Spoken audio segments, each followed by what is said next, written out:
kelompok jamaah mujahadah. Imamnya masih muda. Waktu bicara biasa normal pada umumnya sesuai usianya. Tapi waktu mulai membaca tawasul sampai selesai mujahadah, suaranya ganti menjadi orang tua atau kakek-kakek. Saat ditanya, katanya kerasukan arwah yang sudah meninggal. Bagaimana hukumnya sesuai syariat Islam? Urusan agama yang perlu dan harus dihindari adalah jangan berbohong.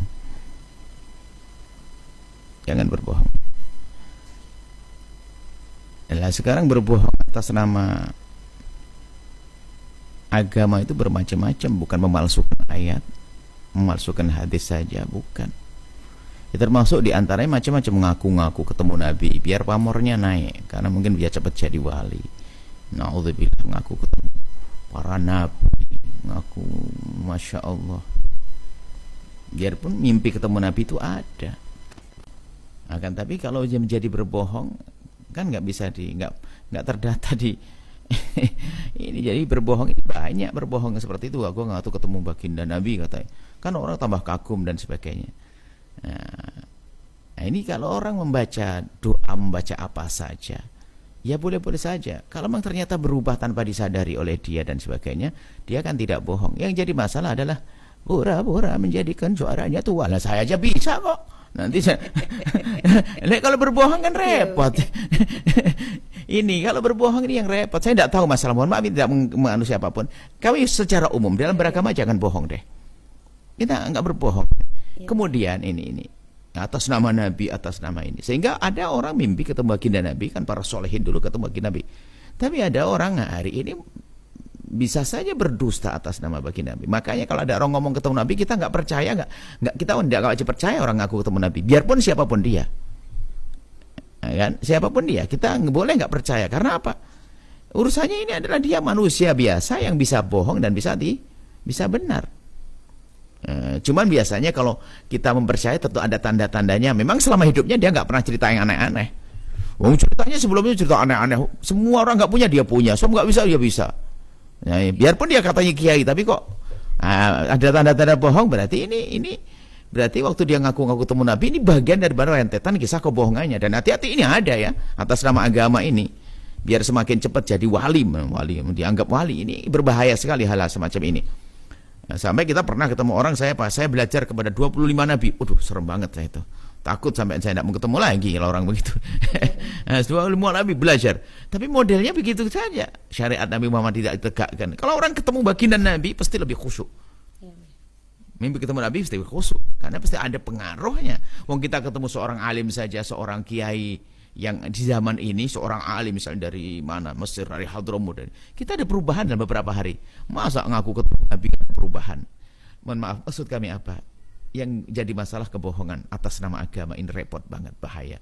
Dan orang awam gampang dipercaya, gampang percaya orang awam. Orang awam itu karena rindu petunjuk, sehingga dibohongi begitu gampang. Tapi sebagai orang yang ngaku ustadz dan sebagainya, ingat apa yang kita cari di balik kebohongan? Raga, cuma ya.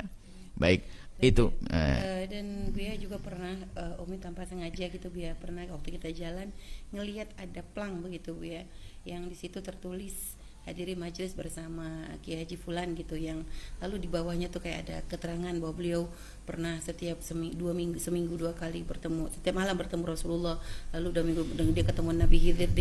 Dengan promo yang seperti itu, kira-kira apakah langsung harus kita nafikan atau masih kita boleh hebat Sultan? Dia, masya Allah, para kekasih Allah yang sesungguhnya kalau bertemu dengan baginda Nabi itu kan termasuk jenis keramat. Itu disembunyikan seperti seorang wanita menyembunyikan darah haid. Jadi nggak gampang diobral kecuali ada hubungannya dengan orang lain. Bahkan Syekh Al-Habib Idrus Ibn Umar Al-Kaf cerita suatu ketika tentang masalah ru'yah. Salafuna, orang dulu tuh kalau mimpi ketemu Nabi itu langsung separuh hartanya didermakan tanpa sadar, itu begitu senangnya. Itu. Dan tidak banyak tahu. Itu pun biasanya dalam catatan-catatan kecil dalam bukunya baru ketahuan pas setelah meninggal dunia. Bukan obral di majelis setiap malam sini kiri, tidak begitu. Orang ketemu Nabi malu dong, semakin malu. Karena apa? Nggak akan sombong dengan itu. Jadi dia seolah-olah ingin mengatakan tapi dengan bahasa atas nama Nabi. Bahasa majelisku lebih bagus dari majelis yang lainnya. Dengan bermacam-macam cara lah.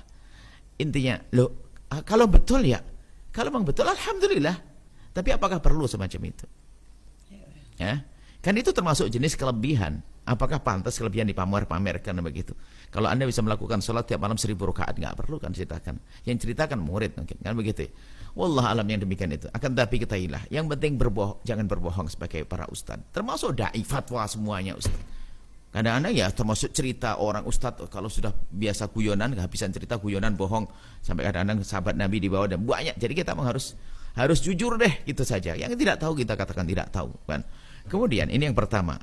Kalau ternyata suaranya dia kok tiba-tiba berubah di luar kemauan dia, kan lain cerita, mungkin capek dan sebagainya. Tapi kalau sudah berbohong bermasalah, urusan dia sendiri, saya tidak tahu kelompoknya mana, kami juga tidak tahu.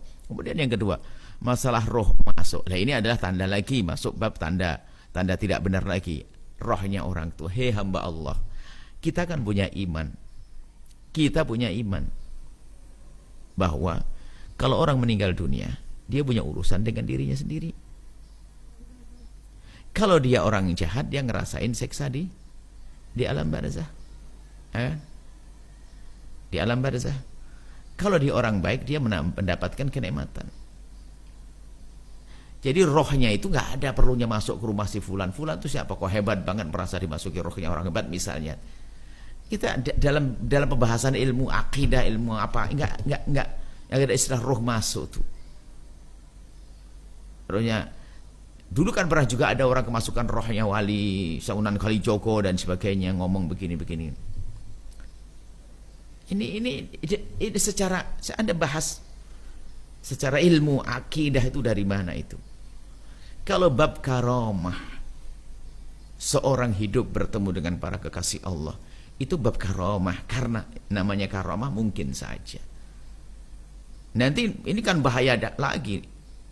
Yang masuk adalah roh para sesepuh. Sebentar lagi wali. Sebentar lagi ada kan dulu di India mengatakan Nabi Muhammad masuk dalam dirinya. Wah, serem lagi ini naik Pak. Sehingga setelah itu apa? Diam-diam ngaku Nabi halus. Maka muncul kelompok Ahmadiyah dan sebagainya, kan begitu. Muncul kelompok ini. Karena ini kan ya hal-hal semacam ini sudahlah. Orang awam ini perlu ditolong. Nggak usahlah kita aneh-aneh. Jadi kalau masalah ruh masuk, wallah bukan bagian saya, tidak pernah. Sepanjang ini saya tidak belajar. Yang jelas saya ketahui adalah ilmu akidah itu seperti itu, jelas. Makanya kita perlu memperkuat akidah kita, apalagi bicara tentang masalah ghaibiat, hal yang gaib gak boleh kita ngarang. Kalau ngarang babnya adalah kita berbohong atau kita mengarang-arang, adalah dusta. Jadi akidah jelas. Selagi tidak disebutkan masalah akidah, tidak dijelaskan dalam Al-Quran, hadis Nabi dan sebagainya, urusan keimanan, hal yang gaib, masalah roh-roh, gak boleh kita. Adapun jika ada orang mungkin tiba-tiba kuat, kan ada banyak hal. Secara medis ada yang katakan karena depresi juga bisa berubah suara, atau ada orang suaranya berubah-ubah tapi tidak bohong, dalang dia sambil ngaji boleh-boleh saja nih. Subhanallah, satu orang bisa 1000 pemeran itu, masya Allah. Jadi, tapi nggak pernah dia ngomong saya kemasukan rohnya waktu dia memerankan siapa nggak pernah ngomong dia kemasukan kok. Jadi dalang-dalang lebih jujur lah daripada sebagian ustadz yang ngaku-ngaku ini. Mohon maaf, ini harus dibikinkan. Kenapa? Jangan kita biasa bohong dalam agama, itu neraka, rugi. Maka kami ingatkan kepada siapapun yang berkecimpung dalam dunia agama, dalam dunia bimbingan, kalau Anda pengen disanjung, maka lebih baik kalau hanya hidup kita pengen disanjung manusia, jualan saja deh, jangan jadi ustadz. Kalau pengen kita dianggap wali, sudahlah, hilangkan keinginan untuk dianggap wali. Kita pengen menjadi kekasih Allah yang sesungguhnya, bukan dianggap oleh manusia.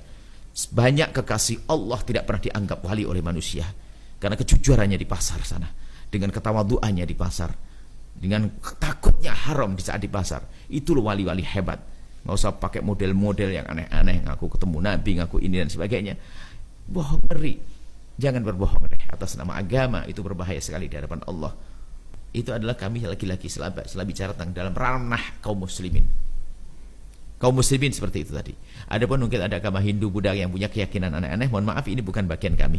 Kami hanya bicara untuk saudara kami yang mengaku dirinya adalah ahli la ilaha illallah. Adapun saudara-saudara kami yang di luar agama kami, tentunya mereka punya cara beragama yang berbeda.